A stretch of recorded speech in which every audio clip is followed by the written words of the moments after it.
তিতাবৰৰ সদৰ হস্পিটেলত তিতাবৰ মানে সাব ডিভিজনেল হস্পিটেলত ডক্টৰৰ কোনো অভাৱ নাই। মই খুব ভাল পাইছোঁ যে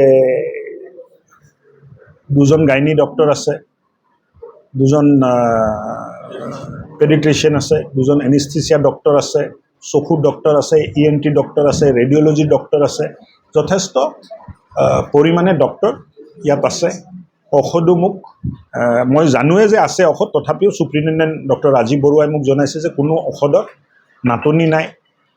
OPD প্ৰায় 250 OPD ইয়াত হৈ আছে, C ছেকশ্যন ধুনীয়াকৈ চলি আছে আৰু হস্পিটেলে এটা উন্নত মানদণ্ডৰ চিকিৎসা দিবলৈ সক্ষম হৈছে। মই ইয়াৰ চিকিৎসকসকলক তাৰ বাবে মই ধন্যবাদ জনাইছোঁ।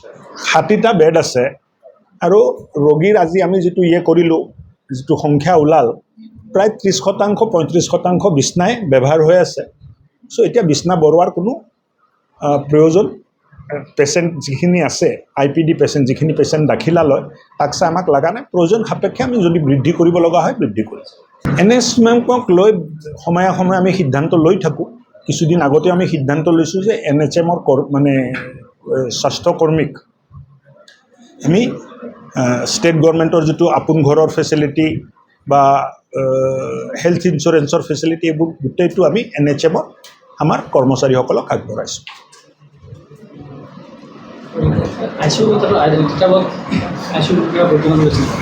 ICU কোভিডৰ সময়ত আমি বহু হস্পিটেলত দিছিলোঁ, কিন্তু ICU চলাবৰ কাৰণে যিখিনি ডক্টৰ লাগে বা টেকনিকেল এছিষ্টেঞ্চ লাগে, এই টেকনিকেল ICU টেকনিচিয়ান আমাৰ তাত বহুত অভাৱ আছে।